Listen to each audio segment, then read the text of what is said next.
फरहाना के माँ बाप उसे पैदा करके अफसोस करते होंगे। नीलम, किसी को हक नहीं है ये कहने का तुम्हारे माँ बाप तुमको पैदा करके अफसोस करते होंगे। गलती हो गई सर। आप लोग आए बिग बॉस में या आप लोगों के माँ बाप आए बिग बॉस में? नीलम के हिसाब से फरहाना के माँ बाप उसे पैदा करके अफसोस कर रहे होंगे और नीलम के माँ बाप प्राउड फील कर रहे होंगे क्योंकि उनकी बेटी बिग बॉस जैसे बड़े शो में जाके नौकरानी की तरह रहती है। वो सिर्फ तान्या के लिए उसका बिस्तर लगाती है, जिशान के हाथ पैर और सर दबाती थी और गौरव और शहबाज के लिए कॉफी बना के उनके चरणों में बैठ के सिर्फ उनकी बातें सुनती है। ना तो इस नीलम का कोई ओपिनियन है, ना कोई सच्ची दोस्ती है, ना कोई ऐसा मुद्दा है जो इसने खुद शुरू किया और खुद खत्म किया हो। एटलीस्ट इस शो में फरहाना का कोई मुद्दा है, उसका कोई ओपिनियन है और उसने बस अपना टास्क खेला है। और इस नीलम ने तो खुद बोला था कि किसी न किसी को तो चिट्ठी फाड़नी पड़ेगी कैप्टन बनने के लिए, तो फरहाना ने फाड़ दी। अब क्या दिक्कत हो गई? सिर्फ इसलिए क्योंकि फरहाना ने टास्क खेलने के लिए नीलम की चिट्ठी फाड़ दी। तुम बोलोगे कि उसके माँ बाप को पैदा होने पे अफसोस होता है? अफसोस तो नीलम के माँ बाप को होता होगा कि इतने बड़े शो में भेजने के बाद भी उनकी बेटी नौकरानी की तरह दिख रही है। और इस नीलम को लगता है कि ये शो जीत जाएगी। इसे ये नहीं पता कि इस 8वें 9वें हफ्ते में भी ये भीख में आई है क्योंकि बिग बॉस के कंटेस्टेंट नहीं चाहते कि एक सर्टिफाइड नौकरानी उनके घर से चली जाए। अगर नीलम चली जाएगी तो इन लोगों की गुलामी कौन करेगा? भाई मैं तो सच बोलता हूँ, बुरी अपने आप लगती है। किसी को बात बुरी लगी तो कमेंट करके बता देना और अगर सही लगी ना मेरी बात तो फॉलो कर लेना। सलमान सर ने अमाल की क्लास लगा दी। अमाल,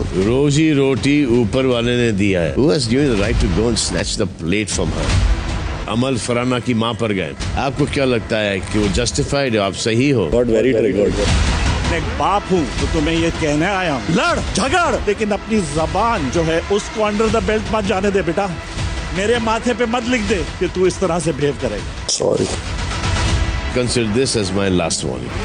इस सीजन में जितने भी वीकेंड के वार हुए ना, ये वीकेंड का वार मुझे सबसे बेस्ट लगा है। फाइनली मेकर्स ने अमाल को आईना दिखा दिया है। इन मेकर्स ने अमाल को इस कदर सर पे चढ़ा लिया था कि अमाल को लगता था कि वो बिग बॉस का माफिया है, वो किसी के साथ भी लड़ाई झगड़ा कर सकता है, किसी को भी गालियां दे सकता है और यहाँ तक कि वो किसी के आगे से खाना छीनकर उसकी प्लेट भी तोड़ सकता है। यही प्लेट अगर उसने फरहाना की जगह अभिषेक की तोड़ी होती ना तो अभिषेक अमाल का मुंह तोड़ देता। भाई फाइनली मुझे इतनी खुशी हो रही है ना कि मैंने अपनी वीडियो में अमाल के लिए जो भी पॉइंट्स बोले थे, जो भी मुझे उसकी बातें बुरी लगी थी, सलमान सर ने वो सारी बातें बोली है। और जो लोग अमाल को मेरे कमेंट सेक्शन में आके सपोर्ट करते हैं कि आई लव अमाल और अमाल हमारा हीरो है, अगर अमाल इतना ही सही होता ना तो अमाल का सगा बाप शो में आके उसकी बकाई नहीं करता। अमाल के बाप की आंखों के आंसू देखकर पता चल रहा है कि वो अपने बेटे की हरकत को देख के कितने शर्मिंदा है। अमाल बहुत अच्छा आर्टिस्ट है, मैं मानता हूँ, लेकिन वो दिल का उतना ही काला है और ये रियलिटी शो है। मेकर्स अमाल को कितना भी सपोर्ट कर ले, एंड में मेकर्स को ऑडियंस के हिसाब से चलना होगा। और फाइनली यार हम लोगों ने अमाल को उसकी औकात दिखा दी है और मुझे शो देखने के बाद अमाल मलिक जितनी बार भी गलत लगेगा मैं उतनी बार वीडियो बनाऊंगा। भाई मैं तो सच बोलता हूँ, बुरी अपने आप लगती है। किसी को बात बुरी लगी तो कमेंट करके बता देना। अमाल ने अभिषेक की ठुड्डी पकड़ी वो गलत नहीं है, लेकिन अभिषेक ने रिटेलिएशन में अमाल को पुश कर दिया, वो फिजिकल ऑफेंस हो जाता है। ऐसा मैं नहीं कह रहा, ऐसा मेकर्स कह रहे हैं। मेकर्स के हिसाब से प्रोवोक करने में कोई दिक्कत नहीं है, वो ओके है, उसके खिलाफ पूरे कॉन्ट्रैक्ट में कोई क्लॉज नहीं है। लेकिन अभिषेक ने जो सेल्फ डिफेंस में उसको पुश कर दिया उसकी वजह से अभिषेक घर से बेघर हो सकता है। भाई बिग बॉस शो मुझे बहुत पसंद है, लेकिन इनकी हरकतों की वजह से मुझे भी खुंदक आ जाती है। इन लोगों ने प्रोमो तो इतना तगड़ा दिखाया था कि पूरे हिंदुस्तान को लग रहा था कि आज तो अमाल की क्लास लगने वाली है, लेकिन अमाल को 5% सुनाया गया और अभिषेक की क्लास 95% लगाई है। भाई अगर अमाल उसको प्रोवोक ही नहीं करेगा तो अभिषेक रिएक्ट नहीं करेगा ना। या अभिषेक जानवर है, या उसे पागल कुत्ते ने काटा है, या फिर उसके अंदर भूत बस रहे हैं। और आज का एपिसोड मुझे वीकेंड का वार कम पेरेंट्स टीचर मीटिंग ज्यादा लग रहा था। भाई अमाल के पापा को बुलाने की क्या जरूरत थी? मतलब तुम लोगों ने पूरा का पूरा एपिसोड अमाल को डेडिकेट कर दिया जिसमें अमाल के ऊपर सिर्फ स्पॉटलाइट थी, बाकी क्लास बाकी घर वालों की लगी है। भाई शहबाज को आज काउंटर करने की क्या जरूरत थी? उसको तुम अगले हफ्ते भी सुना सकते थे। वो बदतमीजी करता है, इरिटेट है, तो पूरे हिंदुस्तान को पता है। लेकिन इस हफ्ते अमाल ने इतनी बदतमीजी करी है, बोला बिग बॉस का बाप भी आ जाए तो उसे देख लूंगा, सलमान खान आके खुद खिला लेंगे, अब तो सलमान सर को घर में आना पड़ेगा फरहाना को खाना खिलाने के लिए। भाई जैसी जैसी बातें अमाल मलिक ने सलमान सर के बारे में इस हफ्ते बोली है ना, पूरे इंडिया को लगा था कि सलमान सर इस हफ्ते आके अमाल को फाड़ देंगे, लेकिन उन्होंने कुछ भी नहीं बोला यार। सारी ऑडियंस शॉक में। अगर मेकर्स को अमाल को ट्रॉफी देनी है तो दे के खत्म करो यार। क्यों तुम्हें 3 महीने का शो चलाना है? क्यों इतने पैसे खराब करने हैं? और क्यों तुम्हें ऑडियंस का पागल बनाना है? लेकिन मेकर्स अमाल को जितना सर पे चढ़ा रहे हैं ना, ये तुम लोगों की उतनी ही ऐसी तैसी मारेगा। ना ये मेकर्स को कुछ समझता है, ना ये कंटेस्टेंट को कुछ समझता है, और ना ही शो के होस्ट सलमान खान सर को कुछ भी समझता है। किसी के बारे में बंदा कुछ भी बोल रहा है, बेलगाम घोड़ा हो गया यार। भाई मेकर्स के लिए अमाल मलिक भले उनका लाड रहा है, लेकिन इनको ये नहीं पता कि एक बिगड़े हुए बच्चे को सपोर्ट कर रहे हैं। मैं तो सच बोलता हूँ, बुरी अपने आप लगती है। किसी को बात बुरी लगी हो तो कमेंट करके बता देना और अगर सही लगी मेरी बात तो फॉलो कर लेना।